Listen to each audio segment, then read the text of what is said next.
Hey guys, welcome to the channel. In today's video I'm going to be showing you how to sew this beautiful bustier top with a keyhole neckline. I'm going to be using these bodies to sew a beautiful dress, so if you haven't subscribed to the channel, please do well to hit the subscribe button so that you'll be able to see the remaining parts of the video. Today we are going to be focusing on drafting the pattern, and I'll be showing you how to cut it as well. So with that being said, let's get started. So the first thing we're going to be doing is to mark out our neck depth and our neck width. So this is like a standard measurement for most body sizes. 3 by 3 on both sides works perfectly fine. And in order to connect these 2 points, I'm going to be placing the French curve like so. Remember, you're not going to bend it that way, you're going to curve it this way, so that it's going to be well placed around your neck by the time you're done with the dress. So when you're done with that, the next thing to do is to mark half of your shoulder measurements. So when you mark it, you go down by 1 inch at that point. So when you're done with this, the next thing to do is to mark your chest line, which is the same as your armhole length. So by the time you're done marking it, you're going to label it as shown. So after that, I'm also going to be marking half of my shoulder measurements on the chest line. That is what we have on the top line. I'm marking it on the chest line as well, and I'll connect it using a straight rule.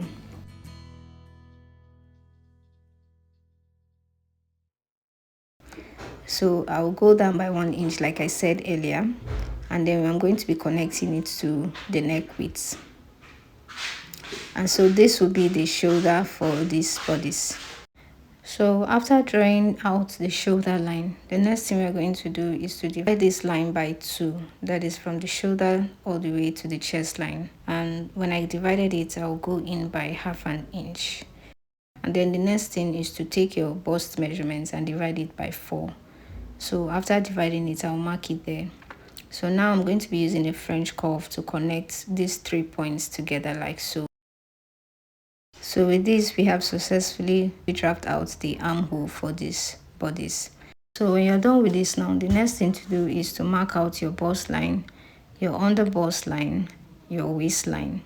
So you're going to mark the same thing on the other side, and you will use a straight rule to connect the points like so. So after that, we are going to be marking half of your nipple to nipple measurements. So you mark it on the bust line all the way to the waistline, and then you connect it using a straight rule.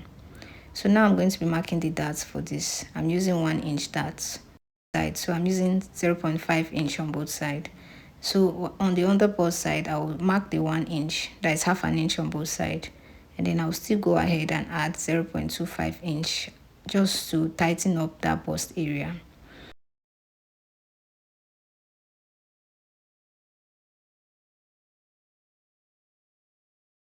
So while here, I'm going to go down by 1 inch, and I'll connect it using a French curve like so. So after that, I'm going to be dividing the shoulder by 2, and whatever I get, I'm going to mark it there, and then I'll connect it all the way to the bust line like so.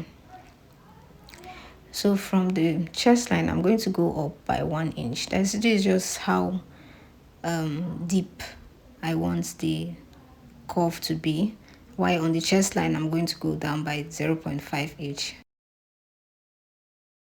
This just depends on what you prefer. You can go down by 1 inch or less or more depending on what you want. So when you're done with this, you're just going to connect it like so using a French curve.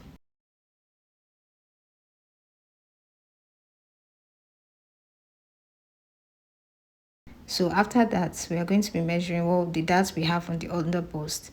Remember, we marked 1 inch, and then we added 0.25 inch on both sides. So in the total darts there is 1.5 inch. So I'm going to be marking this 1.5 inch on that curve point like so. So in order to do this, I'm going to be marking ½ inch on the point facing the center front, and then I'll mark 1 inch on the point facing the armhole. At the end of the day, I will still get back my 1.5 inch. I'm doing this just because I don't want the center front to be too small. You can divide it equally on both sides. Just depends on what you want. So when you're done marking out the darts on both sides. I'm going to be connecting it all the way to the shoulder line, like so. And this part, I'll be removing it by the time I'm done drafting the pattern, because that is a dart point.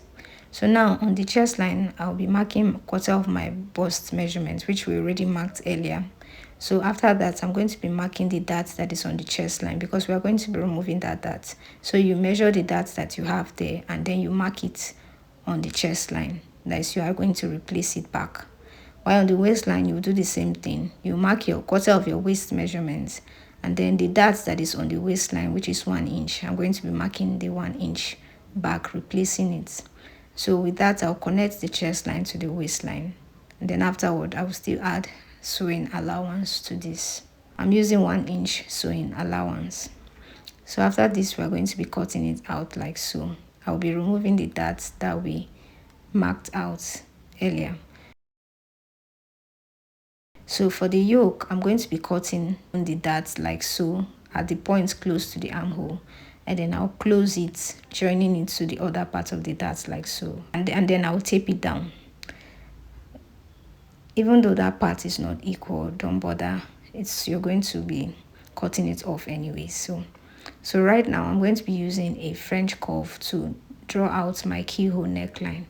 Also, this depends on what you prefer. I'm just using a French curve, and I'm connecting it to all the way to the center front, about 2 inches away from the neckline. So with this, we are done drafting the front pattern for this bustier. So for the back pattern, I've gone ahead to mark my top line, and I've also added 1 inch sewing allowance for the zipper. So the first thing we're going to do is to mark our neck width and our neck depth. For the back, the neck width is still 3 inches like the front, but for the neck depth, we're going to be using 1.5 inches. After that, you're going to be marking your chest line, and then you will mark your waistline. That is the only measurement we need for the back pattern. After that, we are going to be marking half of your shoulder measurements, and then you connect it to the chest line. So you go down by 1 inch like we did in front to draw the shoulder line. So now you're going to be connecting it to the neck width. So after that, the point from that, you're going to divide that line by 2, and then on the chest line, you mark 1/4 of your bust measurements. After that, you're going to be using a French curve to connect it like so.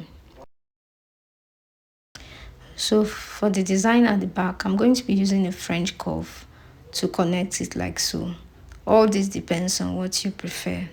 I'm using a French curve, and I'm connecting it 1/2 inch away from the neckline, like this. You can make it deeper or less, depending on what you want. And then after that, I'm going to be marking 1/4 of my waist measurements, and then I'll connect it to the chest line, and I'll also add sewing allowance to it. The same sewing allowance that I added in front, I'll be adding it at the back as well, which is 1 inch. Then after that, I'll go in by 1/2 inch on this point, and I'll connect it all the way to the chest line.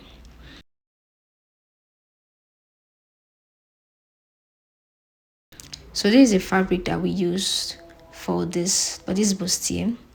This Ankara fabric is actually a remaining fabric that I had.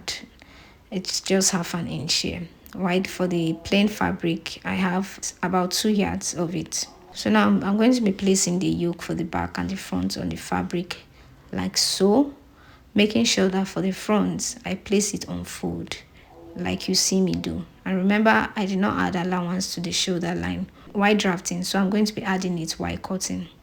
I'll do the same thing for the back as well.